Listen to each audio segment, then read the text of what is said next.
Hello दोस्तों, welcome back to Sound Pro. आज की इस वीडियो में मैं आप सभी को सिखाऊंगा 50-0-50 20 ampere with 12-0-12 2 ampere and 0-12 2 ampere copper transformer का वायरिंग डेटा कैलकुलेशन। तो चलिए वीडियो को शुरू करते हैं। यहाँ मैं आपको बता देता हूँ, इस कैलकुलेशन के लिए मैं यूज़ करने वाला हूँ 7 नंबर की कोर का। कोर के ऊपर इसके साइज लिखे हुए, आप चाहे तो स्क्रीनशॉट ले सकते हैं। यहाँ पे मैंने एक डायग्राम बनाया ट्रांसफार्मर का, जिसमें पहला लूप है 50-0-50 का, दूसरा लूप है 12-0-12 का और तीसरा लूप है 0-12 का। प्राइमरी में मैंने 230 वोल्ट एसी इनपुट लिया है। तो चलते हैं स्टेप 1 की तरफ, जहां हम कैलकुलेट करेंगे ट्रांसफार्मर का पीए यानी कि ट्रांसफार्मर की पावर। इसमें हम वोल्टेज और एम्पियर को मल्टीप्लाई कर देते हैं, जिससे हमें ट्रांसफार्मर की पावर पता चल जाती है। तो यहाँ पे हम सेकेंडरी की वोल्टेज और एम्पियर लेंगे। तो सेकेंडरी का वोल्टेज है फर्स्ट लूप का 50-0-50। तो यहाँ पे हम 50 और 50 वोल्ट को ऐड कर देंगे। उसको बाद उसको मल्टीप्लाई कर देंगे उसके एम्पियर से, जो कि है 20। इसी तरह से 12-0-12 के लिए भी 12 और 12 वोल्टेज को ऐड कर देंगे और उसको मल्टीप्लाई कर देंगे उसके एम्पियर से, जो कि है 2। इसी तरह से 0-12 के लिए भी 12 को मल्टीप्लाई कर देंगे 2 से। तो यहाँ पे इसको टोटल कर लेते हैं। ये हो जाएगा यहाँ पे 100, यहाँ पे हो जाएगा 24, यहाँ हो जाएगा ये 12, क्योंकि एज इट इज लिख जाएगा, यहाँ पे ऐड करने के लिए कुछ है नहीं। तो इसको यहाँ पे जब हम सोल्व करेंगे तो यहाँ पे हो जाएगा 2000, यहाँ हो जाएगा 48 और यहाँ 24। और जब हम इसको ऐड कर देंगे उसके बाद यहाँ पे आंसर मिल जाएगा हमें 2072। अब हमें यहाँ पे ट्रांसफार्मर की पावर पता चल चुकी है, जो कि है 2072 वी है। अब इससे स्टेप 2 की तरफ चलते हैं, जहाँ हम कैलकुलेट करेंगे ट्रांसफार्मर की स्टैक। इसके अंदर हम स्टैक एरिया फाइंड आउट करेंगे। तो उसके लिए हमारे पास फॉर्मूला होता है 1.152 अंडर रूट वी ए। तो इसके अकॉर्डिंग हम वैल्यू लिख लेते हैं अब इसकी। तो 1.152 वी ए की वैल्यू हमने यहाँ से निकाल ली है, जो कि है 2072। इसको सॉल्व करने के लिए मैं कैलकुलेटर का यूज़ करूँगा। तो यहाँ देखिए 1.152, यहाँ पे ये 1 है और यहाँ है 2072। आंसर आप देख लीजिए 52.4381। तो यहाँ पे हम पॉइंट के आगे की 4 वैल्यू लिख लेते हैं। अब यहाँ जो ये आंसर निकल के आया, ये हमारा निकल के आया सेंटीमीटर स्क्वायर में। तो इसको हमें कन्वर्ट करना पड़ेगा इंच में। आगे की कैलकुलेशन में इंच में करने वाले हैं। तो इंच में कन्वर्ट करने के लिए हमारे पास फॉर्मूला होता है सेंटीमीटर स्क्वायर डिवाइड बाय 6.452।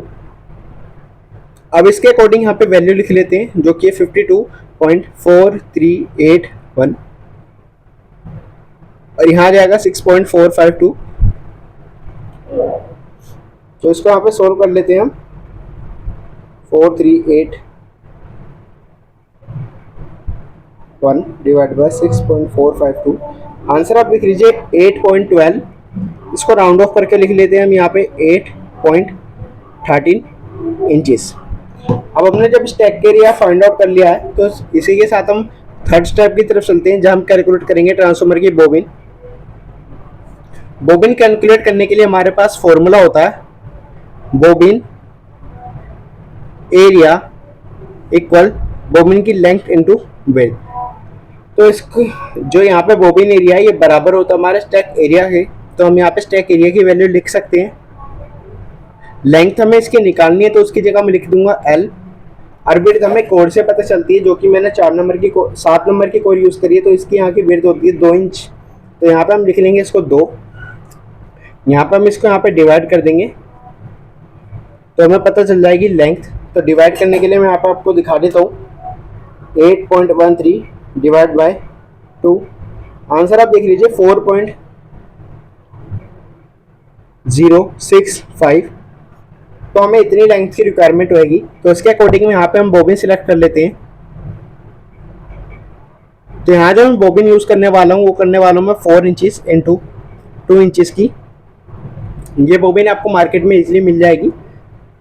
तो जब हमने बोबिन सिलेक्ट कर ली है, तो उसके साथ हम फोर्थ स्टेप की तरफ चलते हैं, जहाँ हम करेंगे ट्रांसफार्मर का टीपीवी।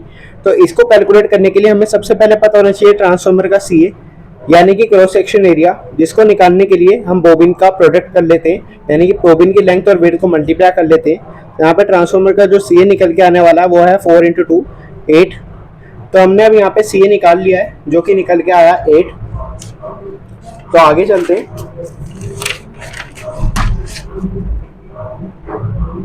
अब मैं आपको बता देता हूँ, ट्रांसफॉर्मर को कैलकुलेट करने के लिए हमारे पास दो रूल होते हैं, जिसमें पहला रूल होता है 7.5 और दूसरा होता है 8 रूल।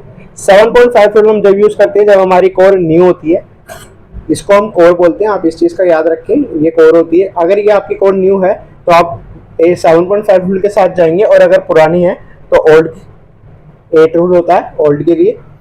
तो 8 रूल हम जब यूज़ करते हैं जब हमारी कोर पुरानी होती है या फिर आप ट्रांसफॉर्मर रिवाइंड कर रहे हो, तो 8 रूल के साथ जब चलते हैं तो 7.5 रूल के साथ चलते हैं। तो 7.5 रूल को डिवाइड कर देंगे हम सी ए से, जो कि था हमारा 8। तो डिवाइड करने के लिए मैं दोबारा एक और बार कैलकुलेटर यूज़ करता हूँ। 7.5 डिवाइड बाई 8, आंसर आप लिख लीजिए 0.9375। तो यहाँ पे हम लिख लेते हैं 0.95 टन्स।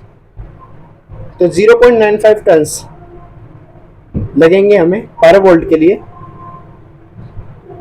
यानी कि हमें अगर सेकेंडरी या प्राइमरी में 1 वोल्ट का लूप बनाना है तो उसके लिए हमें 0.95 टन्स की रिक्वायरमेंट होगी।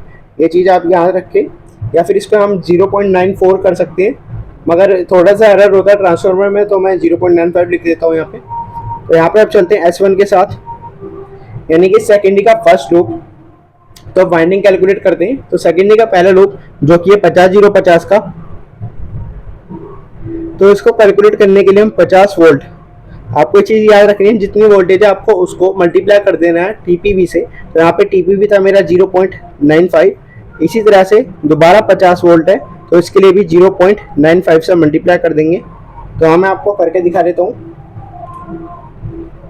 50 इंटू 0.95, आंसर आप देख लीजिए 47.5। इसको राउंड ऑफ करके लिख देते हैं हम 48 टन्स, और यहाँ भी 48 टन्स। तो यानी कि हमें 50-0-50 का जो लूप है उसके लिए हमें 48 प्लस 48 टन्स की रिक्वायरमेंट होगी। अब चलते हैं S2 पे, जो कि हमारा 12-0-12 का लूप।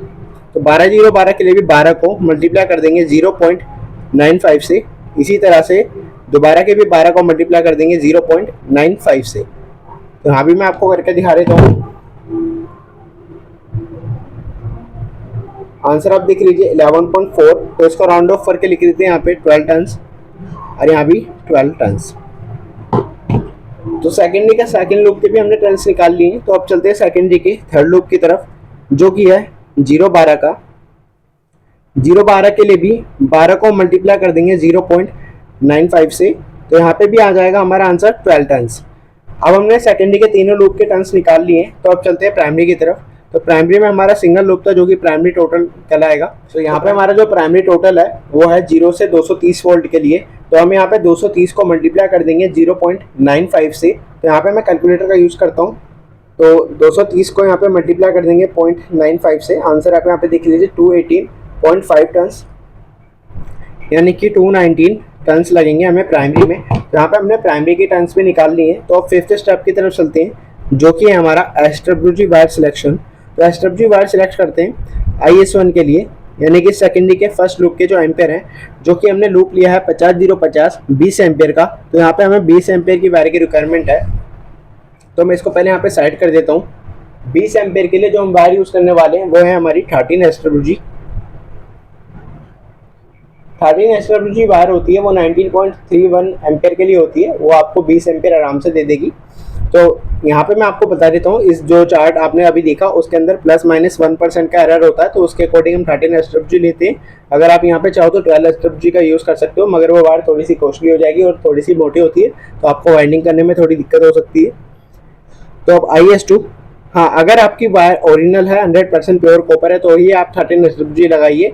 अगर आपकी वायर थोड़ी सी लो क्वालिटी की तो आप 12 SWG लगाइए, जब भी आपको 20 एम्पेयर मिल पाएंगी।